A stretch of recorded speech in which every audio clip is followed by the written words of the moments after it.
Damn it, Jay. There's a Sonic across from us and you're not here. Yeesh.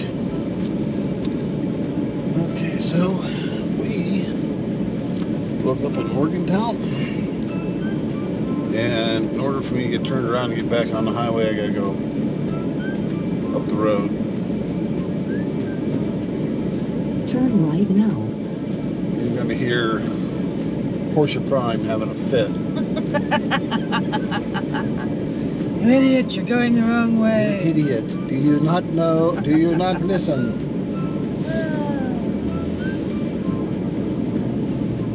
It's me texting, warning the kids will be home in 8 hours. So, nice hotel, great place to stay. Yep. Not the easiest place to get out of. So, I'm going to find a place to turn around. And that'll make Porsche Prime happy. In 50 yards, Yeah. make a U-turn. You Oh, we idiot. did that yesterday. Damn it! We need pocket Porsche.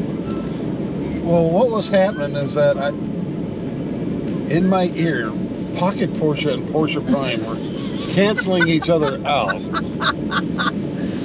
One time though, they were literally in sync. It was great. They said exactly the same thing. Exactly the same thing. I don't It's remember like, that. Like poor Bill has this Greek chorus chanting in his ear.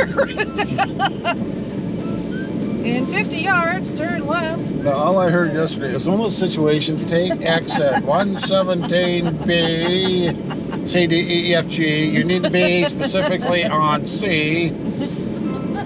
And they're talking at the same time, but they're off. So the other one's going, baby, baby, baby. But pocket Porsche is more Pocket Porsche seems to be precise. is more precise Yes. than Porsche Prime. Porsche Prime is Pastor Prime. Like we were saying yesterday, Porsche Prime has been hitting the sauce. Yeah, she's wigged out a few times. She went Jeanette Shapiro. Yeah, get on the road. You want to know where you're going? You go this way. No, wait, I think it's that way. Oh, my No, you want to go back. We'll miss the turn. Look at us, we're flying. And when you're at the turn, she's all like, bang! Bing. Yeah. Turn right now. No, now! No. It's like, what the? I mean, right now. Yeah. I mean, turn left, but right now. Turn left. In approximately, right now, turn right. What the? Okay. Sorry. So, well, I was running Porsche Prime when me and Jen went up to Whitehall. So I go, well, Porsche Prime's not saying this. Now I'm glad we listened to Jen's GPS instead of Porsche Prime. In 1/10 of a mile, turn left onto I-40 East. So I think Porsche Prime might be on something. One too many jump starts. So, didn't get anything super fun at the Brown Mountain Lights. No, we did have a moment there where We we're did, both like, yeah. did that? No, what? Oh. What is that orange thing? So I have to double check for planets and some other things. But it moved faster than a planet would have, but not as fast as a plane. And it was going, what, south to north? They were facing east, so yes. And then we both took our eyes off it for a second and it was gone. So I don't know what that was. It was above the horizon.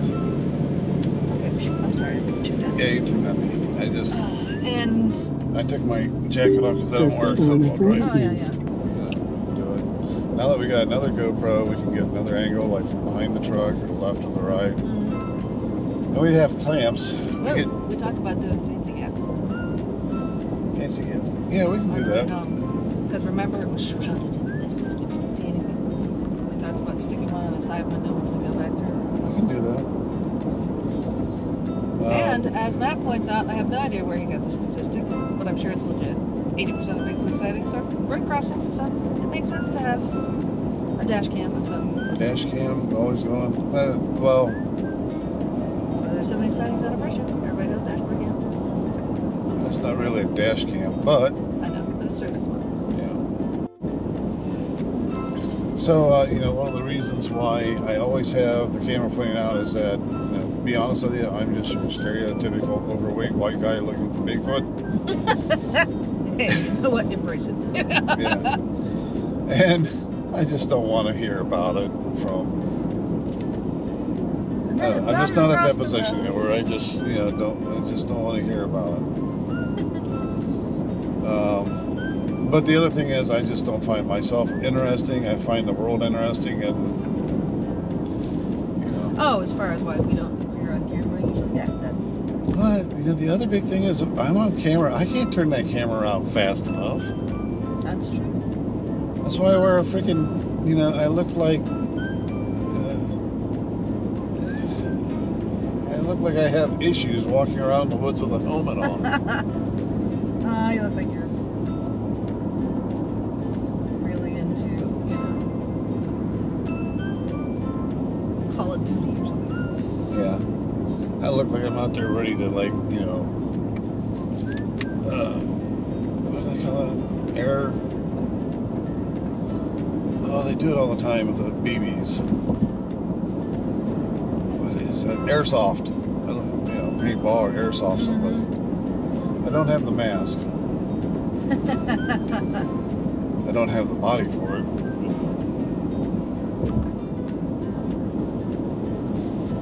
Right now, I look like something straight out of Wendy's Rangers or Meal Team 6. Okay, that's a good one. It's true, you haven't worn your Team Waffle House shirt in a while. I haven't worn my, well, you know. Did you outgrow your Team Waffle House t-shirt? I'm sorry. That's a terrible thing to say. Yes, I outgrew my Team Waffle House t-shirt. Wow.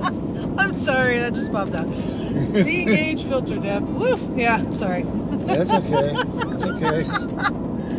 I can handle it. Meal Team 6. So that was a good one. That was a really good one.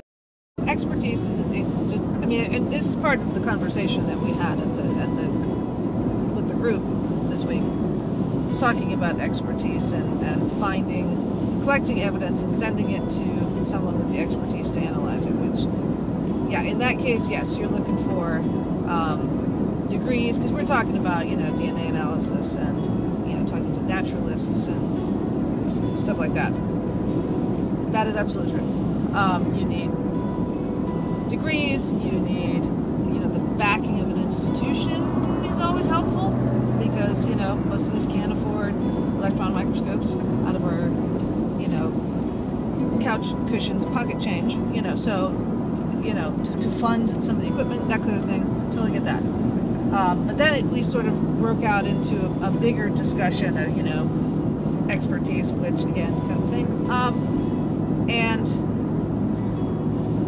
yes, experience counts for a lot, which is why we respect the folks who have been out in the woods for 30 or 40 or 50 years, and their woodcraft is good, you know. And why, and this was interesting, this was one of Matt's rants this weekend. You know, he was a photojournalist getting into Bigfooting, so he learned some of the forest craft stuff. In 1.5 miles, keep right on I-77 north. And one of his gripes is, okay, so these folks who have been in the woods for decades should be taking similar steps to learn photography. And then we would have fewer blob splotches, for example. So it always comes back to that notion of expertise. You know, who is an expert at what? And, you know, you may be an expert at living off the land, but you can't take a picture. Or you might be an expert photographer, but you don't know how to move through the woods quietly. You know, it's really interesting how this all comes back around. But some of the, and this came from my dissertation In work too, 1/2 mile, keep right on I-77 north towards Mount Airy. which again I never finished. I am not a doctor. Was looking at how paraprofessional librarians become experts, and one way of doing that is to become an expert in situ. So the library I work, for example, we have had a couple of folks who have worked at that same library for 35 years. Proceed on I-77 north. And they can find anything in that library. They know exactly where it is. So it gets to the point where knowing how to find something is clearly important. But sometimes knowing where to find something is just as important. And that's that expertise in situ. So you have people who, like, and I apologize, again, I didn't get to last names, Brian, who has been going to that section of the corridor forever and ever and ever and ever. okay. So he's an expert in that locale. He knows exactly what flora and fauna is there. He knows what it looks like in every season. He knows what it looks like in every weather condition. And there's a certain, there's a ton of value in that too. Okay, that's cool. A seafood restaurant that kind of looks like a combination pirate ship and, you know, dockside city. It's cool. Anyway. And so you get these folks who do that. So, you know, Steve Coles goes back to Whitehall all the time. And we have 2 areas that we hunt very regularly. And you develop an expertise in that area. And by area, I mean physical location. Not just a subject area. Yes, a lot of us have expertise in certain subject areas, but you become an expert in that locale. You become an expert in situ. And there's a lot to be said for that. Again, even at, you know, our last night out there, we heard the tings. Ting, ting. And we went back to camp. I said, Brian, what is making this sound? And I just did it twice, and he was like, oh, yeah, that's a bird. Because he's an expert in situ. I mean, we could go 50 miles away, and maybe he wouldn't know. But he knows that particular part of the corridor really well. And he's explored it on foot and in kayaks and in canoes and, you know, every possible way. So there's a lot to be said for that. But back to Bill's point, part of ethos is laying out for your reader why they should believe you. And that's why even with witness accounts of Bigfoot sightings, there's a lot of, you know, we hold in higher esteem witness accounts from law enforcement, for example, because we know they have been trained to observe, they have been trained to talk to people and pull details out of them. So we take their accounts more seriously, more specifically, more literally than we do, you know, Joe Blow, waitress on her way home who sees X, Y, and Z. Because they have that ethos edge. And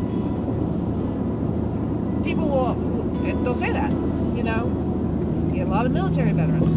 There's a certain ethos edge to that because they've been trained to do specific things that we respect, and so and even much more generally, we just respect their service. And so we take their accounts a little, it's like, I mean, you could have a spectacular first-hand Class A encounter between a human and a Bigfoot, and if that human being happens to be, you know, have a conviction for cooking meth on his record, even if he's been stone cold sober for a decade, we're going to look at that guy and say, yeah, I don't think I believe him. And that's a construct of ethos. So, I mean, there is a lot of sort of portraying yourself as an expert in X, Y, and Z when you're not necessarily so. And it's interesting, too, the fine line between I'm establishing my bona fides and I'm coming off as a braggart, or I'm coming off as someone who exaggerates. It's such a fine line. And, you know, this guy sitting next to me, he and I can listen to the same podcast, and the person goes through their bona fides, And, you know, one of us is going, yeah, that sounds solid. And the other of us is going, did they really do X, Y, and Z? You know, it's such a fine line of establishing those credentials, especially if they're not linked to a piece of paper from X, Y, and Z institution. Establishing those credentials and the question of, are you exaggerating? Are you bragging a little bit here?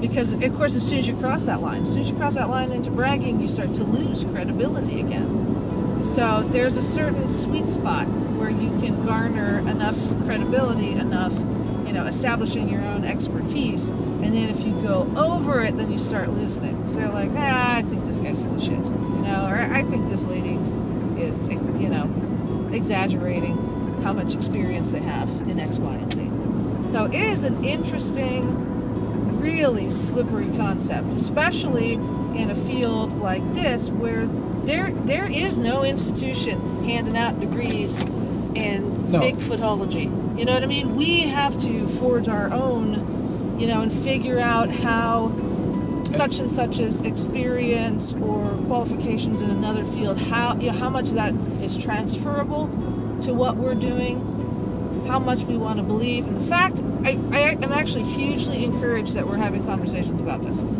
I think that is spectacular. And we're not just assuming that. I think it's also very important to point out, you know, technically there's no such thing as a Bigfoot researcher because there is no Bigfoot cataloged. Okay. You know. Sort of the investigation versus research. Yeah.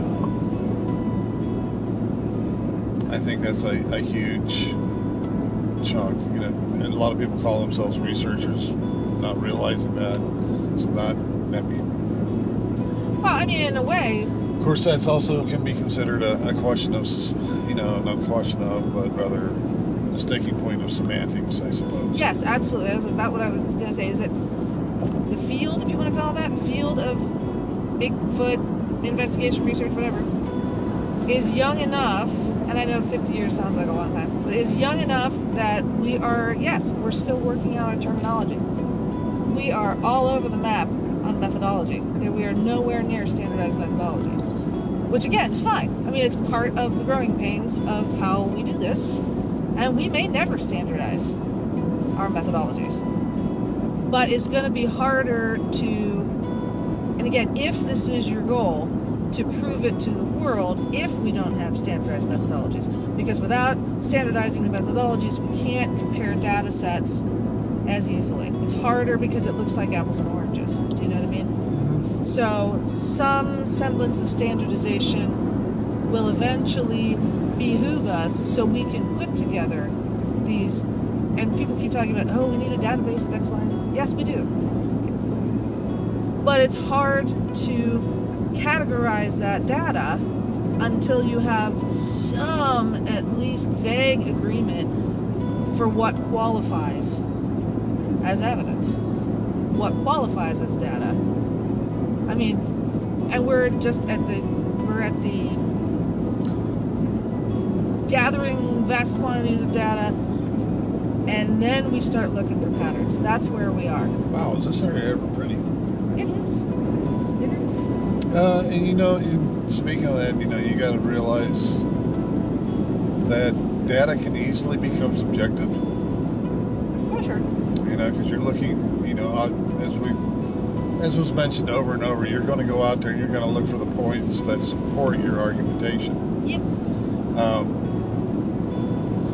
And that's something that's very, very bad within the community. Because, you know, I bring this up with the Vermont apple picker in that, you know, they're trying to critically think it, but there wasn't a critical think involved in any of it, given that one program, because basically a guy had an argument and he is trying, in my mind, in my view, he was trying to bring people together that would support his argument, and none of them were, unfortunately, subject matter experts in those arenas, and I question the ethos of quite a few people nowadays, way more than you'd think. A lot of popular people, way more than you think. My ethos should be fucking questioned as well. I'm sorry I dropped the F-bomb, but I mean, and that's that. So we're gonna take a quick break over on our rants, and we'll start a new rant. Because you know the ethos question is a very big one, and It is. with what Matt put together down there, I didn't really appreciate it until we started talking about it. And that's one of the things I like about these long drives, this long digestion of information, and this long period of going back and forth. Matt did bring in a lot of different people from different areas to observe things from different perspectives. Well, at the same time, now, you know, a lot of us had connections. Oh my God. Yeah, that's Val. That was, Didn't hear the word. there was connections between Brian, Tim T, myself, the other gentleman, two or three gentlemen. Connections, we mean some like life experience overlap. Life experience overlap. Stuff. And we're not talking Bigfoot, we're just talking about overall. Even some interesting sort of, which I didn't really expect. But like Bigfoot Dave. You know, he's quite familiar with some of the places that we go. He's originally from Ohio.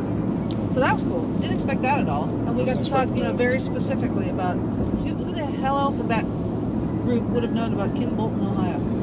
Nobody. You know? So it was just, it was a fascinating array of people. I think he did a really good job. Really good job. And now, you know what? I don't think the appreciation is out there, because normally there's some other outings planned, and those other outings are planned around like thinking, which is it becomes echo chamber. Yeah, echo chamber, dangerous in and of itself. To bring everybody up to speed, as far as I'm concerned, over the decades, 45 years, primitive weapons hunting in Ohio, basically. Yeah, Ohio, which is supposed to be a hot spot, having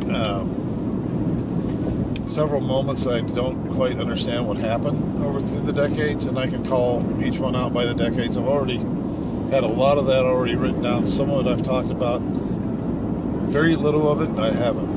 But there's still some things I still haven't brought up. But a lot of those experiences, you know, I'm still not certain there is such a thing as Bigfoot. I'm with you. I think it actually is a good thing that we are Bigfoot agnostic, because we are, I think, less prone to things like, I love this phrase, Bigfoot on the brain. That's a good phrase, you know, but, and bring that up again in a second, because I'll give a reason why. But yeah, I mean, even in the teens, seeing, you know, something sneaking through the woods behind me, through the ditch, of all places, and then seeing something of similar color moving through the woods. Well, let's see, that was, the first one was in the 80s, this is 2015, 2016, the next one happened, and that was 300 yards away. You know, I've never personally had a moment where I can say positively that yes, that was what everybody's saying. I did have that experience in 2022, but I don't know, I have no idea whatsoever what the hell that was, or what the heck any of that was that day. Because none of them made it, even now it still doesn't make sense. It would be nice if I could, but I'm not going to say what I saw was a cloaked blah blah blah, or blah blah blah. It just, no, that just doesn't work for me. I'm sorry, it doesn't. can find home again. Proceed on I-77 North. It keeps losing its mind. But yeah, so I kind of I don't want to be in that. I don't want to be that person that says I've seen a cloaked Bigfoot, or this has to be Bigfoot, that has to be Bigfoot, or whatever. I don't want to be that. I don't want to be that guy. I don't want you to be that girl. What I want to be is go out and just get captures, and let's see where the captures take us. That's what I want to be. Yeah, I wonder how. And the only way to do that is to go out and experience and so forth. I wonder how it's sort of psychologically. And some people talk about this. But let's get back to the... Bigfoot on the brain. I'm going there. That's where I'm going. Okay. How it changes you. And people talk about this. You know, how their relationship with the woods changes after they've had some kind of encounter that they chalk up to Bigfoot, whether they've seen something or whatever. And people do talk about that. I was scared to go in the woods. I didn't go back to that spot for 10 years, or I didn't go. Neither one of us have had that level of an experience. I have very little. So it's interesting to see, and what theoretically Leon's actually working on this, sort of the psychological effects of having had some sort of experience that you attribute to a Bigfoot encounter. But that gets us to the Bigfoot on the brain, and sort of, you've had this encounter, you think it was Bigfoot, and now you're just desperate for more evidence to prove to the world that you saw, heard, smelled, sensed, whatever, that it was real, that you're not nuts, that you're, not a crazy person. So it becomes this push to, see Bigfoot everywhere. Because that's what you need psychologically. Maybe. I mean, you're looking for... I think an individual's push for... is it affirmation? Yes. Can lead them down the wrong road. And their chase for affirmation. I wish I could talk.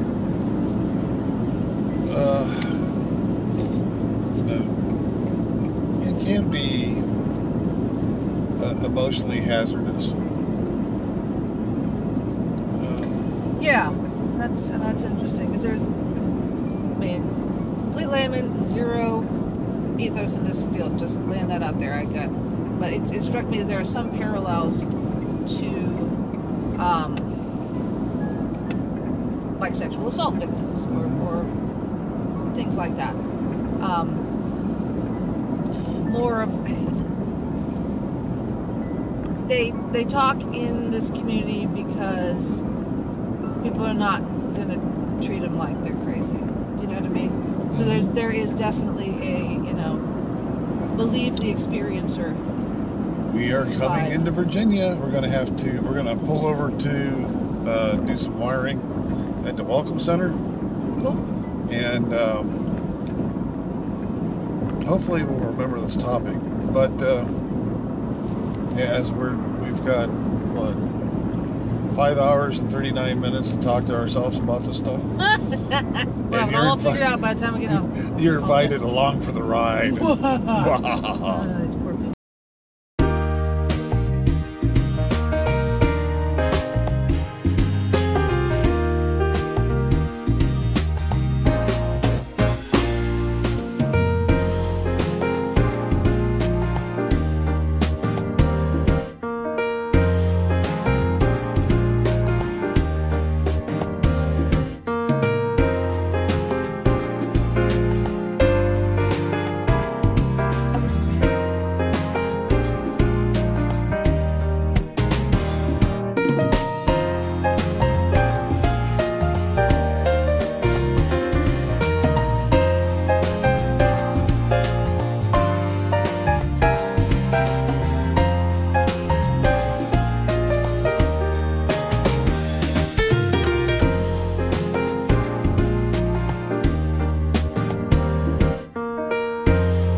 leaving the door unless you run the power cord like out through the window or something.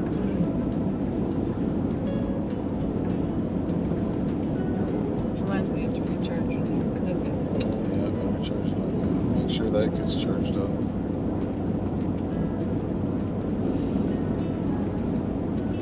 And don't make the mistake of using your Narco to like power any of your equipment, because then your truck will be dead. As I have found Murphy's Law of. out. Yeah. Absolutely. I'm telling you though, I love those things. Oh yeah, they got No, charged no, up. Nico. Fantastic. I've used mine so many times, an embarrassing amount of times, since we got them for Christmas a couple years ago. I made sure everybody had one. You got the little one, I think. No, you got the big one. I got the big one also. But like one day I went out, I forget what I did. The car was dead, and then I was like, well, duh, you idiot. You got your charging, your jumper box is in the back. You can't open the electric lock, so I had to step over and steal the instant to start my car. And now it is under the driver's seat, because that is the one door I can open manually with the key.